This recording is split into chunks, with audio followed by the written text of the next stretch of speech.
May gabi mga kaigsuonan kung mga naaron sa ilang tagsa-tagsa kapanimay, labi na mga trabahante sa gobyerno na way trabaho karon kalason ay ugma Sabado ug Domingo na karon naaron diri ang mga tagsa-tagsa ka mga estudyante, mga empleyado o kubang pang mga kuha naaron diri di aron diri sa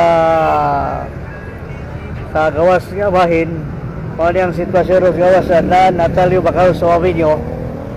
Daghana naglinya dinhi sa gawas nga bahin kay dunay kay muli na silang tagsa-tagsa ka panimay. Mao ni ang sitwasyon ron diri sa Natalio Bacal sa Avenue ning Dakbayan sa Sugbo mga kaigsunan. Atong isgutan kabahin Japon sa nahitabo dito sa Toledo regarding atong usa ka 12 anyos nga napalgan nga wa nay kinabuhi dito sa Barangay Ibo dito sa may boundaries Ibo ug sa Bituon nga missing pila ka adlaw nga missing apan napalgan dito naghigot og liston siyang liog inungdan nga napalgan kay tungod nga iro nakatangag man og lapalapa sa bata nga na missing mga kaiguran nga si Abarques mga kaigsoon. Mao na inoon nadakpan inoon ang katong lalaki ang giingong suspect tuwa na sa kustodiya sa Toledo mga kaigsuonan. Mao na hinungdan kita kay kanang lalaki nga nadakpan nagumon kana sa gidiling lugas mga kaigsuonan. Mao na nga tiyang gihimo ang maong krimen mga kaigsuonan. Mao na nagpabuang-buang siya pag-interview.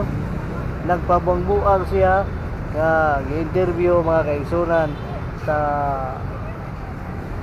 mga reporter sa radyo mga kaigsoon, mga sakop sa media Japon mga kaigsoon. Di ataro rin sa Natalio Bacal ato po isgutan din regarding kung naning mga vendor sa to dire kay puting loya kay dito sa Plaza Sugbo doon ay usa ka tindera nga gidagmalan sa usa ka prob mga kaigsuonan nga nakasinabot pa nga last na daw kay kuha sa balita nga nahimakak ang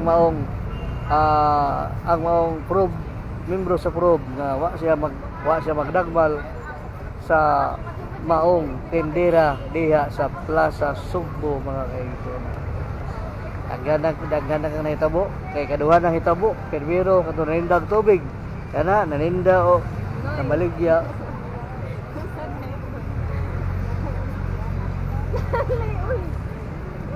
Wapo